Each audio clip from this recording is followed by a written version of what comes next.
மெஷர்மெண்ட்லாம் ரொம்ப நேரம் ஆகுது படித்து முடிக்கிறதுக்கு. அதனால் கடகடன்னு படிச்சுட்டு கதைலாம் வரும்போது நல்லா தியானித்து படிக்கலாம். அப்புறம் ஏஸ்பா எதாவது வாக்கு தத்துவம் சொன்னால் படிக்கலாம், இல்லை ஏஸ்பா எதாவது திட்டினா கூட படிக்கலாம். எதுக்கு இந்த ஹிஸ்ட்ரி மெஷர்மெண்ட் இதெல்லாம் படித்து நம்ம என்ன பண்ண போகிறோம்? அதனால் கடகடன்னு வாசிச்சுட்டு போயிடுவேன்.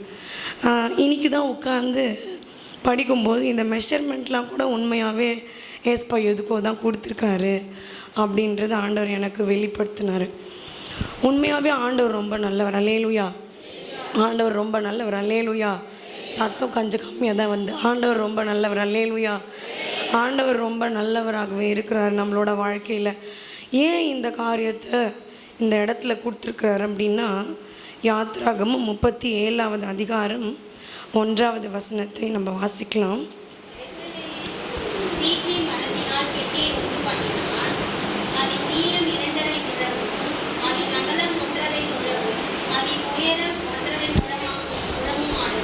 ஆமேன். பெஸ்லெயேல் சீத்திம் மரத்தினால் பெட்டியை உண்டு பண்ணினான். அதை யார் உண்டு பண்ணினது அப்படின்னா, என்ன பெட்டியை உண்டு பண்ணினாங்க அப்படின்னா அது உடன்படிக்கை பெட்டி. அந்த பெட்டியை யார் உண்டு பண்ணுறாங்க அப்படின்னா பெஸ்லெயேல். நம்ம பெஸ்லெயேலை குறித்து வாசிக்கணும். 31வது அதிகாரம், யாத்ராகமும் 31வது அதிகாரம் 2வது 5வது வசனம்.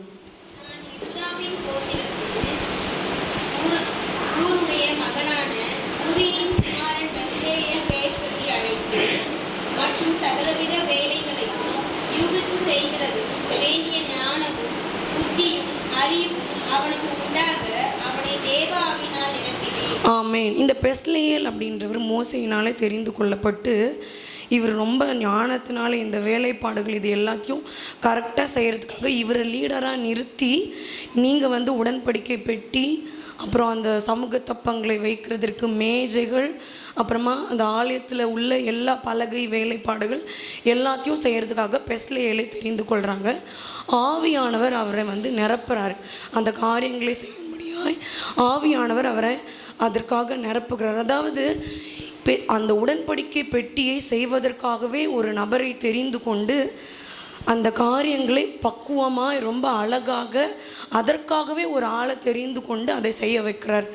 அதே மாதிரியே தான் ஆண்டவர் நம்மளுடைய வாழ்க்கையிலும் நம்மளை பண்படுத்துவதற்காக, நம்மை உருவாக்குவதற்காக, நம்மை பரிசுத்த வாழ்க்கையிலே நடத்துவதற்காக, நம்முடைய வாழ்க்கையிலே ஆண்டவருடைய கற்பனைகளை கை கொள்ளும்படியாக நம்மை நடத்துவதற்கு நமக்கு உரிய பரிசுத்தவான்களை நமக்கு கொடுத்துருக்கிறார். அப்போ நம்மளோட பாஸ்ட் தான் நம்மளுக்கு பெஸ்லெயேல். நம்மளை ஒவ்வொரு நாளும் என்ன பண்ணுறாங்க அப்படின்னா உருவாக்குறாங்க. அந்த காரியங்களை செய்யும்படியாய் நமக்குள்ளே உடன்படிக்கை பெட்டியை சுமக்கும்படியாய் சித்தி மரத்துக்குள்ளே தான், அந்த உடன்படிக்கை பெட்டிக்குள்ளே தான் எல்லாத்தையும் வைக்கிறாங்க. உடன்படிக்கை கற்பலைகள் எல்லாத்தையும் வைக்கிறாங்க. அப்போ பெஸ்லெயேலை ஆவியினால் நிரப்புகிறார்.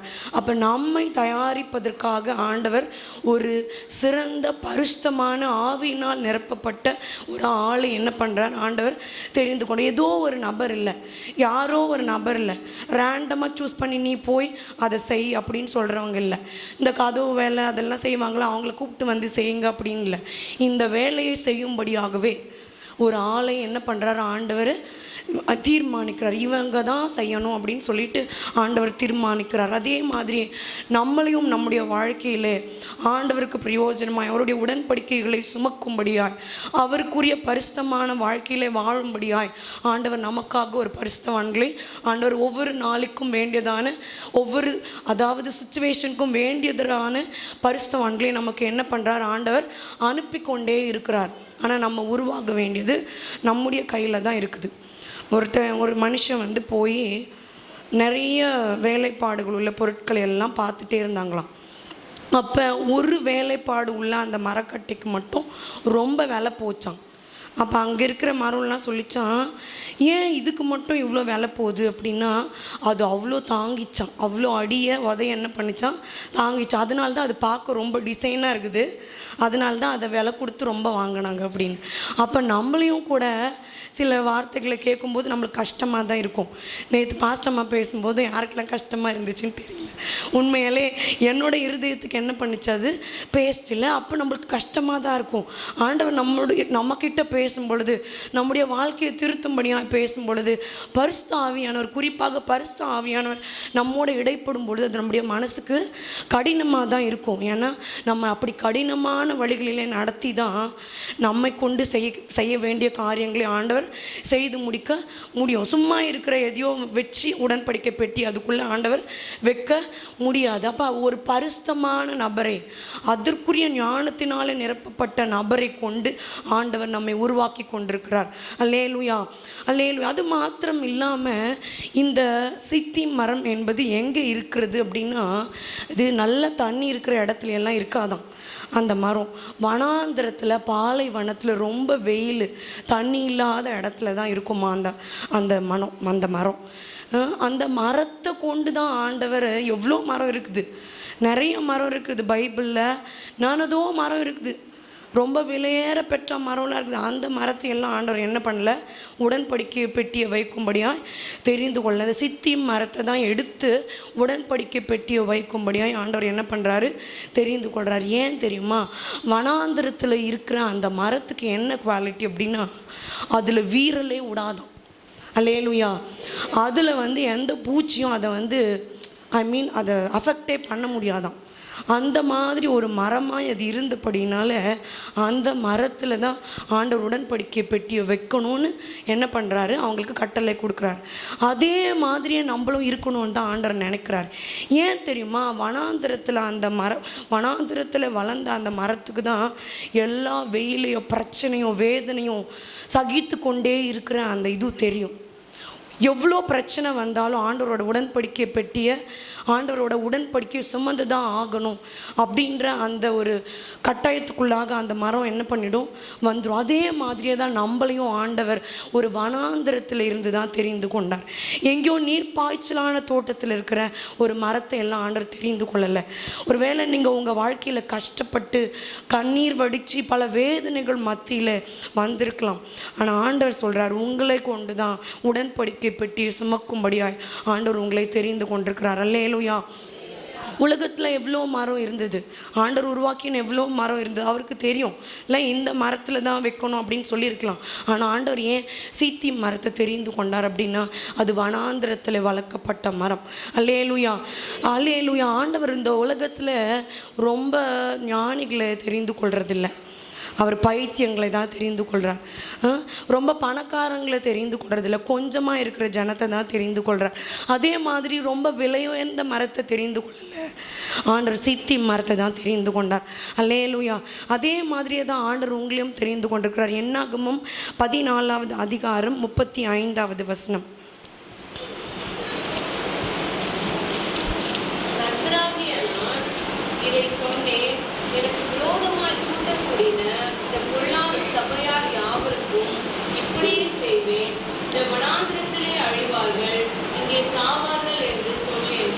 ஆமேன். ஆனால் வனாந்திரத்தில் அழிந்தது கூட இருக்குது, வனாந்திரத்தில் அழிந்த மக்கள் கூட இருக்கிறாங்க. ஒருவேளை நம்ம வனாந்திரத்தில் இருக்கிற மரமாய் இருந்தாலும் ஆண்டவருடைய சொற்படி நம்ம செய்யலை அப்படின்னா இவங்க வனாந்திரத்திலே அழிவார்கள்னு ஆண்டவர் ஒரு இடத்துல என்ன பண்ணியிருக்காரு, சொல்லியிருக்கிறாரு. அப்போ உடன்படிக்கை பெட்டி சுமப்பதற்காக வளர்க்கப்படுகிற நீங்கள் அதனால தான் இவ்வளோ பாடுகளையும் கஷ்டத்தையும் அனுபவித்து கொண்டிருக்கிறீங்க. இவ்வளோ கண்ணீரின் வழியில் நடப்பதற்கான காரணம் அதனால தான். ஒருவேளை எல்லாருக்கும் ஈஸியாக கிடைக்கிற ஒன்று உங்களுக்கு கிடைக்கல அப்படின்னா உங்களை அந்த சிச்சுவேஷனில் நடத்துக்கிறதுக்கான காரணம் நீங்கள் உடன்படிக்கை பெட்டியை சுமப்பதற்காக தான். ஆனால் அந்த உடன்படிக்கை மாதிரி அந்த உடன்படிக்கை பெட்டியை என்னால் சுமக்க முடியாது, அவர் சொல்கிறத என்னால் செய்ய முடியாது அப்படின்னா நம்ம வனாந்திரத்திலே அழிந்து போகிற அந்த இஸ்ரவேல் ஜனங்களுக்கு அடையாளமானவர்களாய் போவோம். அதனாலே நாம் ஆண்டவருடைய வார்த்தைகளை, ஆண்டவர் நமக்கு சொல்லுகிற வார்த்தைகளின் படி நடக்க நம்மை நாம் ஒப்பு கொடுக்கும் பொழுது மாத்திரமே நம்மை கொண்டு ஆண்டவர் பலத்த காரியங்களை செய்வார். அல்லேலூயா. அது மாத்திரம் இல்லாமல் உபாகமம் 1வது அதிகாரம் 40வது வசனம்.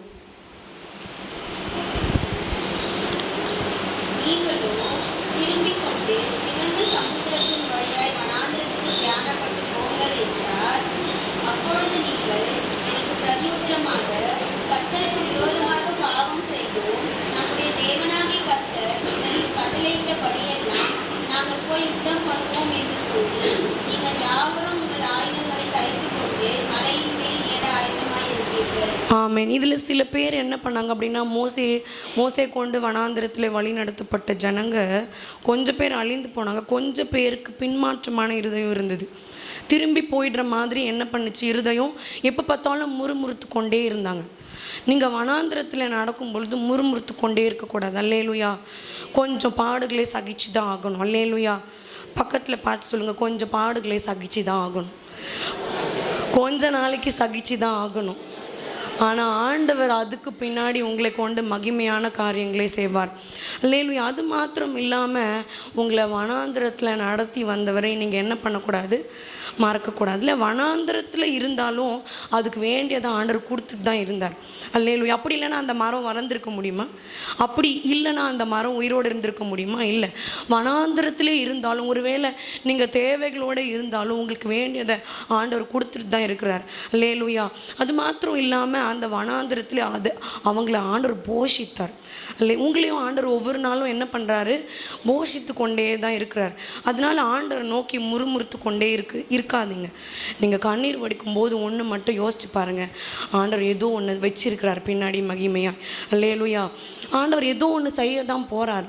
ஆமாம். நீங்கள் கண்ணீர் வடிக்கும்போது நீங்களும் நானும் ஏதோ ஒரு நாளில் கண்ணீர் வடிச்சிருப்போம்ல, ஆண்டவரே ஏன் இந்த கண்ணீரின் பாதை, ஏன் இந்த கஷ்டத்தின் பாதை அப்படின்னு அதுக்கு பின்னாடி யோசித்து பார்த்தீங்கன்னா ஒரு மகிமையான காரியம் இருந்திருக்கும். ஏதோ ஒரு காரியத்தை உங்கள் வாழ்க்கையில் அனுமதிக்கிறார் அப்படின்னா உங்களை கொண்டு ஏதோ ஒன்று ஆண்டவர் செய்ய போகிறாருன்னு அர்த்தம். அதே மாதிரி தான் அந்த வனாந்திரத்தில் வளர்க்கப்பட்ட அந்த மரத்துக்கு அவ்வளோ ஈஸியெல்லாம் இருந்திருக்காது வளர்றது. மீதி மரத்துக்கெலாம் ஈஸி, தண்ணி ஊற்றினா என்ன பண்ணியிருக்கோம், வளர்ந்துருக்கும். இது தண்ணியும் இல்லை ஒழுங்காக. அப்போ பார்த்தா வெயில் வந்து என்ன பண்ணிச்சு, அதை சுட்டி எரித்து கொண்டே, ஆனாலும் அந்த மரம் வளர்ந்துருக்கு பாருங்கள். இல்லை, அந்த மரத்துக்கு இப்போயும் அந்த மரம் இருக்குது. சித்தி மரம் இப்போவும் அந்த மாதிரி அந்த லீபனோன் அந்த மாதிரி தேசத்துல எல்லாம் இருக்குது. அந்த மரத்தை கொண்டு தான் என்ன பண்ணார் அப்படின்னா, மோசே அந்த மரத்தில் இருக்கிற கற்பலகைகளை எடுத்து அதில் உடன்படிக்கை பெட்டியை எழுதி அதுக்கப்புறமா அந்த உடன்படிக்கை பெட்டிக்குள்ளே வச்சு தான் என்ன பண்ணாங்க அப்படின்னா இந்த காரியங்களை எல்லாம் செஞ்சாங்க. அப்போ நம்மளை ஆண்டவர் ஏன் தெரிந்து கொள்கிறார் அப்படின்னா, நம்மளை கொண்டு பலத்த காரியங்களை செய்யும்படியாக தான். அதனால் வனாந்திரத்தில் இருக்கிறதுனால சோர்ந்து போகாதீங்க.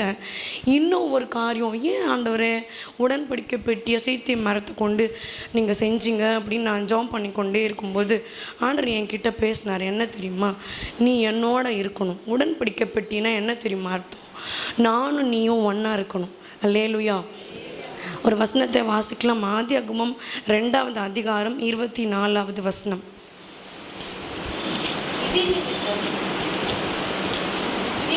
புருஷன் தகவனையும் தன் தாயையும் விட்டு தன் மனைவியோடு இசைத்திருப்பான், அவர்கள் ஒரே ஆமேன்.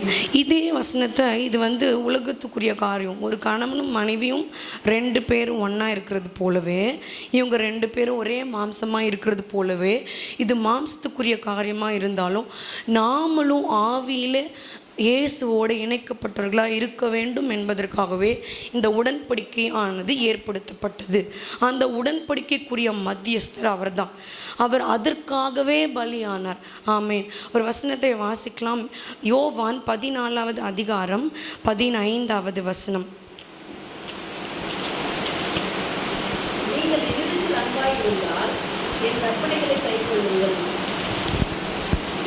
அதே மாதிரி 23வது வசனம் 14-23.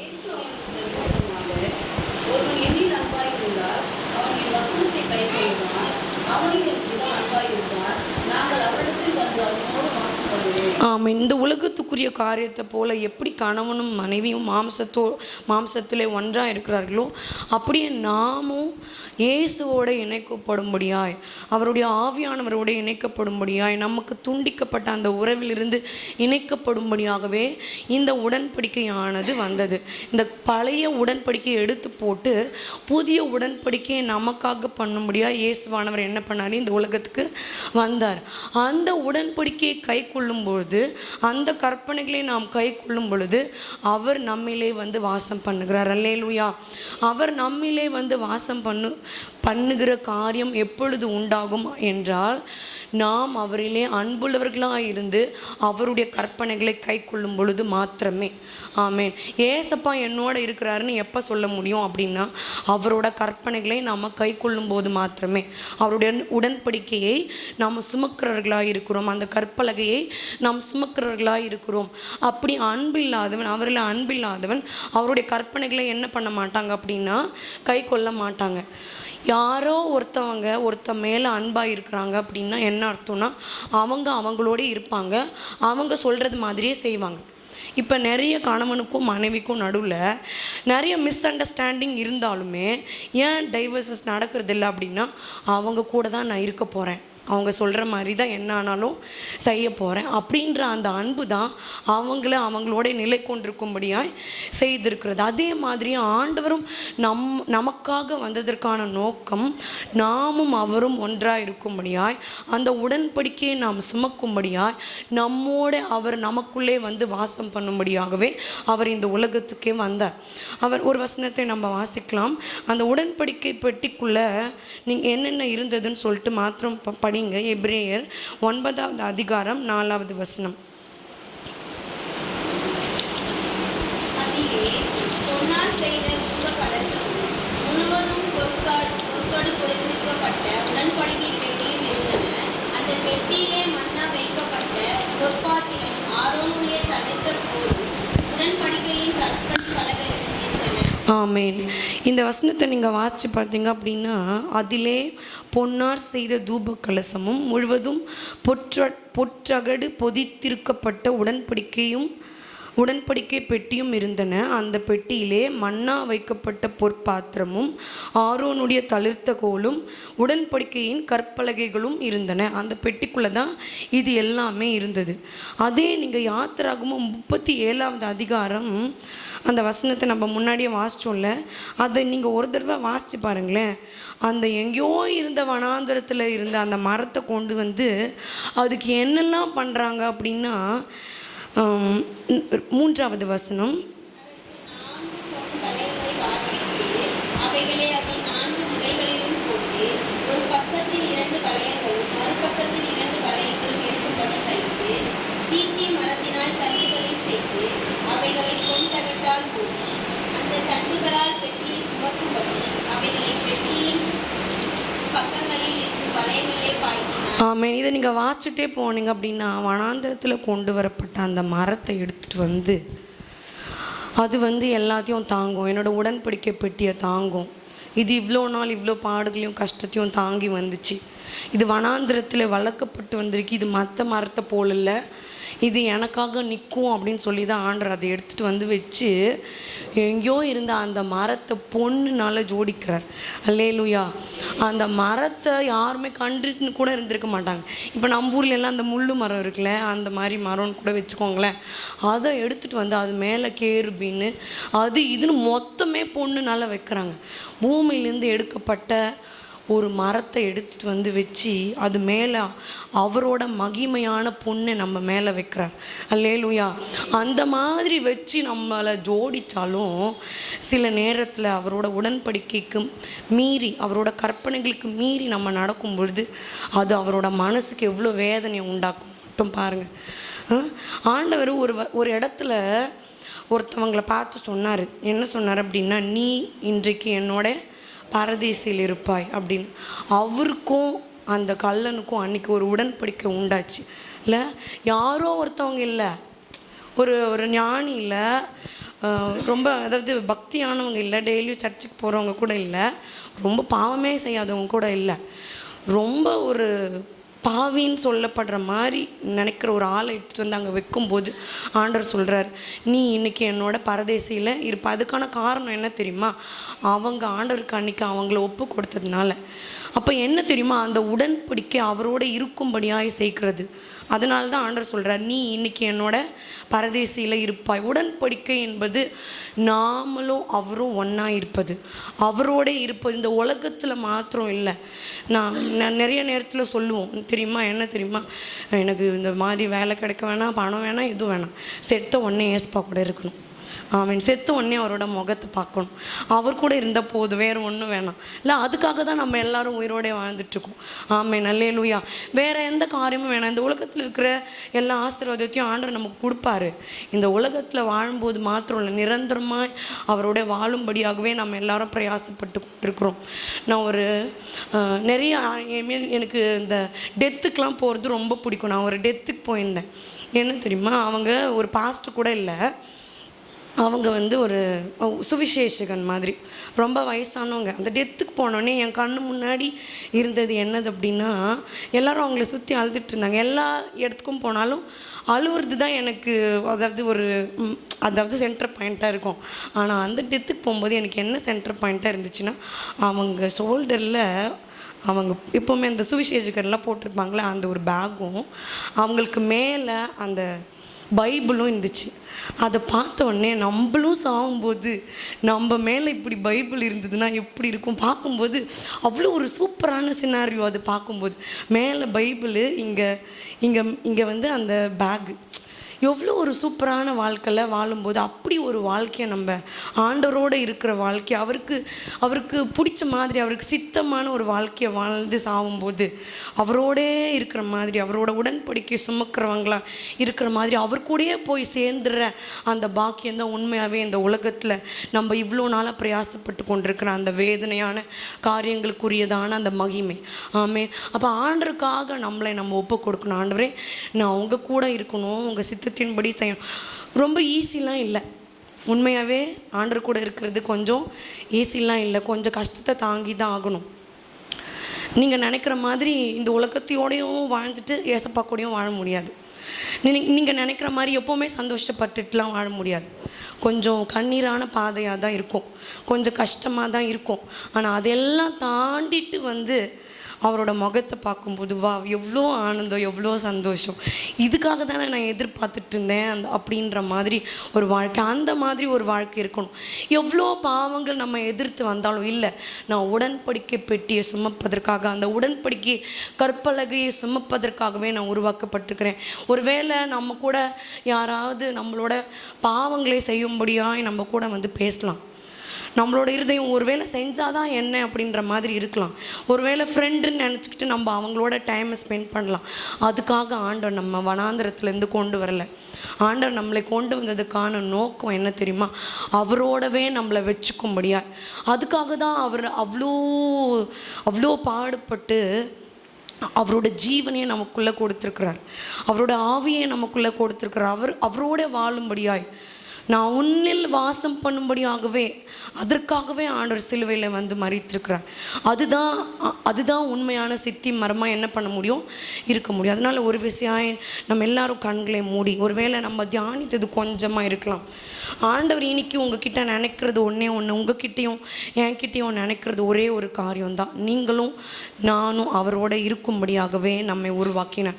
அதற்காகவே நம்மை வனாந்திரத்திலிருந்து கொண்டு வந்தார். கண்களை மூடி அவரை நோக்கி பார்த்து, என் உள்ளத்தின் வாஞ்சையா உம் சித்தம் செய்வதுதான் இதயத்தின் நேக்கமையா. ஏசையா, உம்மைத்தானே என் முன்னே நிறுத்தியுள்ளேன். ஏசையா, உம்மை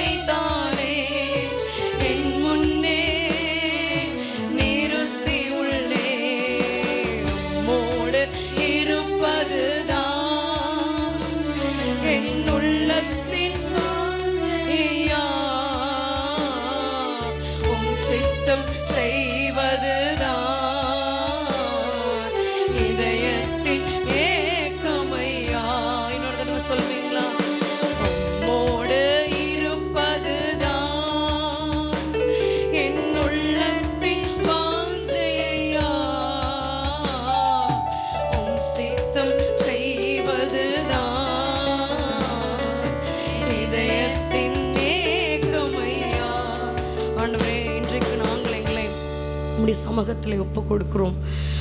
அன்றைக்கு மோசேயினாலே உருவாக்கப்பட்ட அந்த கற்பலகை உம்மோடு இருந்து இயேசப்பா ஜனங்களை வழி நடத்தும்படியாய், உமக்காக வாழும்படியாய், உம்மோட உள்ள உறவிலே பலப்படும்படியாய் அன்றைக்கு மோசேயினாலே செய்யப்பட்ட அந்த கற்பலகை எப்படி சித்தியும் மரத்தினாலே உருவாக்கப்பட்ட பெட்டியிலே வைக்கப்பட்டதோ அப்படியே எங்களுக்காக நீர் கொடுத்திருக்கிற அந்த வார்த்தைகள் அப்பா சித்தி மரமாகி எங்களுக்குள்ளே வைக்கப்படும் பொழுது அதை நாங்கள் கருத்தாய் கவனமாய் காத்து உம்மோடே உள்ள உறவிலே பலப்பட, ஒருவேளை நாங்கள் வனாந்திரத்திலே உருவாக்கப்பட்டவர்களாய், வனாந்திரத்திலே வளர்ந்தவர்களாய், கஷ்டத்தை அனுபவிக்கிறவர்களாய் இருந்தாலும் எங்களை உருவாக்கும்படியாய் நீர் கொடுத்திருக்கிற நல்ல பரிசுத்தவானுக்காக நாங்கள் உமக்கு நன்றி செலுத்துகிறோம். எல்லா கடினமான காரியங்களையும் கேட்டு அதன்படியாக நாங்கள் எங்களை தாழ்த்தி ஒப்பு கொடுத்து நம்முடைய பரிசுத்தமான நாமத்தின் மகிமைக்காக அந்த கற்பலகையை சுமந்து கடைசி வரையிலும் எங்களுடைய மூச்சு உம்முடைய மடியிலே நாங்கள் வந்து சேருகிற அந்த நாள் வரையிலும் உம்முடைய தூய திருமுகத்தை, உம்முடைய அன்பான அற்புதமான முகத்தை நம்மோடு வந்து சேருகிற அந்த நாளை, அந்த பாக்கியமான நாளை நினைவு கூர்ந்து ஒவ்வொரு வேதனைகளின் மத்தியிலும் நாங்கள் எங்களை ஒப்பு கொடுத்து எங்களை தாழ்த்தி உடைய நாமத்தின் மகிமைக்காகவே வாழ எங்களை ஒப்பு கொடுக்கிறோம். எல்லா பாவங்களையும் நாங்கள் வனாந்திரத்தில் அழிக்கப்பட்ட மரமாய், வனாந்திரத்தில் அழிக்கப்பட்ட மனிதர்களாய், பின்மாற்றத்துக்குள்ளே போகிறவர்களாய், உடைய கோபத்துக்குள்ள ஆகிறவர்களாய் நாங்கள் இல்லாதபடிக்கு உடைய பாவங்களை விட்டு ஒழிந்து எங்களை எதிர்த்து வருகிற, எங்களை ஸ்தோத்திரம் வஞ்சிக்கிற எல்லா காரியங்களையும் விட்டு ஒழிந்து இயேசுவின் நாமத்தினாலே, இயேசுவின் சிலுவையின் இரத்தத்தினாலே, எங்களுக்காக சிந்தப்பட்ட அந்த உடன்படிக்கைக்குரிய இரத்தத்தினாலே நாங்கள் மேற்கொண்டு பரிசுத்தமாய் வாழ எங்களை ஒப்பு கொடுக்கிறோம். உடைய அன்பின் கரத்துக்குள்ளே எங்களை தாழ்த்துகிறோம். இயேசுவின் நாமத்தில் ஜெபிக்கிறோம் நல்ல பிதாவே, ஆமென்.